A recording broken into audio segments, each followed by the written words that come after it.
Svenska. Ett av, om inte det vackraste, mest perfekta språken som någonsin talats. Talat för det som inte vet vad det är, som misstar sig lätt för alviska eller något annat sådant magiskt språk som skapats för ett högre folk. Ett språk så som detta skulle såklart aldrig kunna skapas utan gudomligt ingripande. Men om det kunde det, hur skulle det någonsin gå till?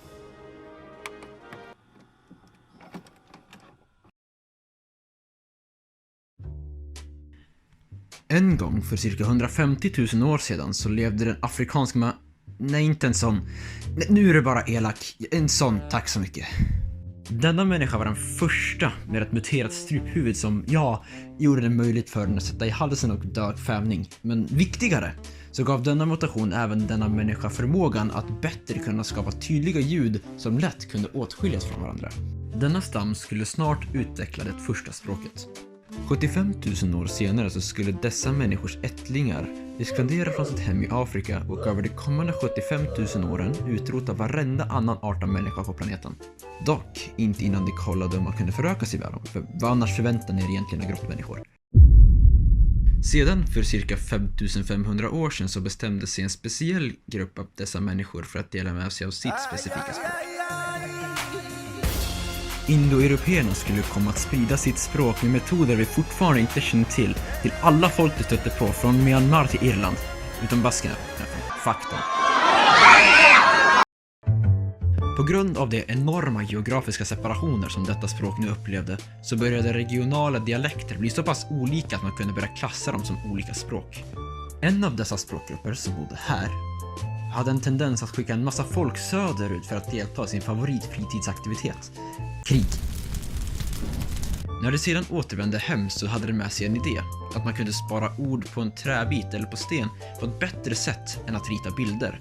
Och så skapades det äldre Futharket. Folket som bodde här uppe skulle fortsätta att leva här, ha några krig, låna några ord, byta religion och alfabeten, centralisera alla de dialekter som fanns inom dessa gränser som finns här och till slut talar vi det svenska språket som vi gör idag.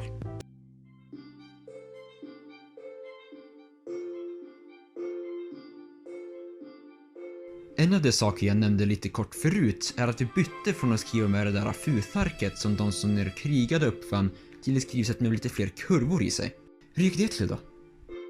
Det började med att de här grabbarna som bodde här tyckte det var lite drygt att behöva rita en hel stork varje gång de ville skriva S.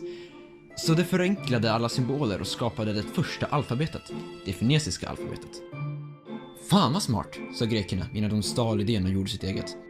Några krig och kolonier senare så grundades en liten stad som ni förmodligen inte hört talas om ni inte är en historienörd som jag är.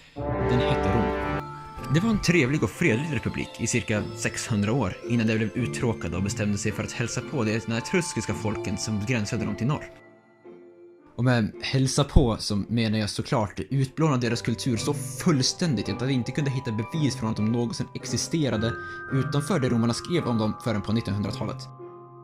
Men om vi ska se det positivt, så med alla ovärdeliga skatter och artefakter som romarna plundrade från de etruskiska städerna, så tog det även med sig några bokstäver från deras unika version av finesiska alfabetet och lade till sin egen speciella version av det grekiska för att slutligen skapa det vi idag känner som det latinska alfabetet.